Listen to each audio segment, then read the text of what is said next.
Tamluk medical কলেজে বিরল রোগের অস্ত্রোপচারে প্রাণ ফিরে পেল গৃহবধূ। খুশি চিকিৎসকেরা। তমলুক মেডিকেল কলেজে সিএসএফ রাইনুরিয়া নামে বিরল রোগের সফল অস্ত্রোপচারে প্রাণ বাঁচল গৃহবধূর। চিকিৎসকদের কথায় ওই মহিলার নাক দিয়ে একরকম ফ্লুইড বেরিয়ে আসছিল, সেটা আসলে সেরিব্রোস্পাইনাল ফ্লুইড, অর্থাৎ মাথার ঘিলুর খানিকটা অংশের রস, যা কিনা আগামী সময়ে বড় রকমের বিপত্তি তৈরি হতো। শনিবার প্রায় 2.5 ঘন্টার অস্ত্রোপচার হয়। অস্ত্রোপচারের সাফল্য আশায় আশার আলো দেখছেন জেলার চিকিৎসকেরা, খুশি রোগীর আত্মীয় পরিজনেরাও। উল্লেখ্য, জেলা সদর শহর তমলুকের পাশাপাশি বিভিন্ন মহকুমা এলাকায় গজিয়ে উঠেছে একের পর এক নার্সিংহোম থেকে শুরু করে ডায়াগনস্টিক সেন্টার, কিন্তু তারপরেও রোগীর পরিষেবা দেওয়া নিয়ে রয়েছে বিস্তর অভিযোগ। চিকিৎসার গাফিলতিতেও মৃত্যুর ঘটনাও কম কিছু নয়। পরিস্থিতি এমনই যে নিজেদের সুরক্ষায় প্রাণ বাঁচাতে জেলা ছেড়ে ভিন রাজ্যে পাড়ি দেওয়ার প্রবণতা ক্রমশই বাড়ছিল। সাম্প্রতিক ওড়িশার জাজপুরে বাস দুর্ঘটনায় এমন অভিযোগ আরও একবার সামনে আসে। ফুটে ওঠে জেলা তথা রাজ্যের স্বাস্থ্য পরিষেবার কঙ্কালসার চিত্র। এমন পরিস্থিতিতে মেগা শহর ছাড়িয়ে পূর্ব মেদিনীপুরের মতো প্রত্যন্ত জেলায় একাধিক জটিল অস্ত্রোপচার সফলভাবে সম্পন্ন হওয়ায় কিছুটা হলেও যেন আশার আলো দেখছেন বিভিন্ন মহল। মেডিকেল কলেজ সূত্রে জানা গিয়েছে, তমলুকের রাজনগর জেলা এলাকার বাসিন্দা গৃহবধূ দীপালি বর্মন, বয়স 47 বছর। স্বামী সুকুমার বর্মনের সঙ্গেই মাছের ব্যবসা করে কোনো রকমের সংসার চালাতেন। বর্তমানে 2 ছেলে মেয়েরই বিয়ে দিয়েছেন তারা। বছর 3 আগে অসহ্য মাথার যন্ত্রণা শুরু হয় দীপালি দেবীর, আর তাতেই সেই মাছের ব্যবসা প্রায় লাটে ওঠে। এদিক ওদিক ঘুরে শেষে তমলুক মেডিকেল কলেজে এসে হাজির হন দীপালি দেবী। তার দাবি, মাস 6 আগে থেকেই নাক দিয়ে অনবরত জল গড়িয়ে পড়ছিল, সেই সঙ্গে মাথার যন্ত্রণা।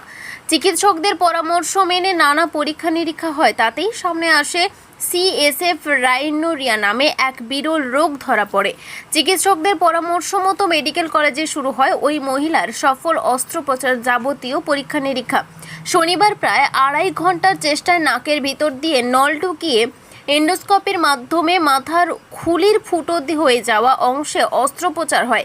মেডিকেল কলেজের ইএনটি বিভাগের অ্যাসিস্ট্যান্ট প্রফেসর ডক্টর সৌমিক সাহার নেতৃত্বে প্রায় 4 সদস্যের চিকিৎসকদের একটি দল ওই মহিলার পায়ের একটি অংশের মাংসপিণ্ড কেটে তা অস্ত্রোপচার করতে সফল হয়েছেন বলে দাবি। বর্তমানে ওই মহিলার শারীরিক অবস্থা অনেকটাই উন্নতি হয়েছে বলে জানিয়েছেন ENT assistant professor doctor Soumik Saha. তিনি বলেন, এ ধরনের জটিল অস্ত্রোপচার পূর্ব মেদিনীপুর জেলা তথা মেডিকেল কলেজে এই প্রথম। স্বামী সুকুমার বর্মন বলেন, স্ত্রী সুস্থ হতে পেরেছে, আমার ভীষণ ভালো লাগছে। মেডিকেল কলেজের প্রিন্সিপাল শর্মিষ্ঠা মল্লিক জানান, মেডিকেল কলেজের স্বাস্থ্য পরিকাঠামোর উন্নয়নের পাশাপাশি রোগীদের পরিষেবা প্রদানে আমরা যথেষ্টই সফল। আগামী দিনেও যাতে তা সম্ভব হয় সেই চেষ্টাই করব। এভাবে কোনো ইনফরমেশান চাওয়া হয়নি, তবে এটা ঠিক যে হ্যাঁ, আমাদের মেডিকেল কলেজের বেশ কিছুটা পোর্শন একটা স্টল কিছু আছে, যেটা না থাকলে পরে আমরা হয়তো পরবর্তীকালে মেডিকেল কলেজের কোনো বিল্ডিংয়ের স্যাংশন পেলে আমরা সেই জায়গাটা তৈরি করতে পারতাম, কিন্তু আপাতত আমাদের মেডিকেল কলেজে আর কোনো খালি জায়গা নেই। এটা কি উদ্যোগ নেওয়া হবে বলে আমি এখনই কিছু বলতে পারবো না। সরকারি স্তরে হয়তো আমাদের কতটা জমি খালি আছে এবং কতটা জমিতে আমাদের বিল্ডিং আছে সেই হিসাবটা চাওয়া হয়েছিল, সেটা আমরা পাঠিয়ে দিয়েছি। পরবর্তীকালে কোনো যদি স্টেপ গভর্নমেন্ট নেয় সেটা হতে পারে, আমার কাছে কিছু ইনফরমেশন নেই। বর্মন 47 বছরের একজন ভদ্রমহিলা, উনি এসেছিলেন আমাদের এখানে সিএসএফ রাইনুরিয়া, যেটা ম্যাডাম বললেন নিলেন। ওনার মূল অসুবিধে ছিল হেডেক আর জ্বর আসতো মাঝে মাঝে, তো ওইটা নিয়ে আমি ম্যাডামকে জানাই। ম্যাডাম আমাকে এমএসবি স্যার আর ভাস্কর বৈষ্ণব স্যারের কাছে পাঠান।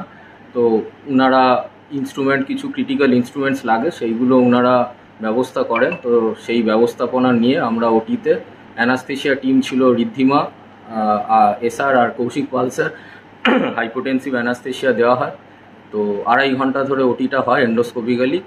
তো তাতে আমরা ওই ফ্যাট প্লাগ ইত্যাদি নিয়ে টেনসার ফাসালাটমান ওইগুলো নিয়ে আমরা ব্রেনের যে হাড়টা ফুটো হয়ে গেছিলো সেটা নাকের ভেতর দিয়ে ওটা বন্ধ করেছি। পেশেন্ট এখন ভালো আছে, আমরা গিয়ে দেখে এসেছি, খাওয়া দাওয়া করেছে।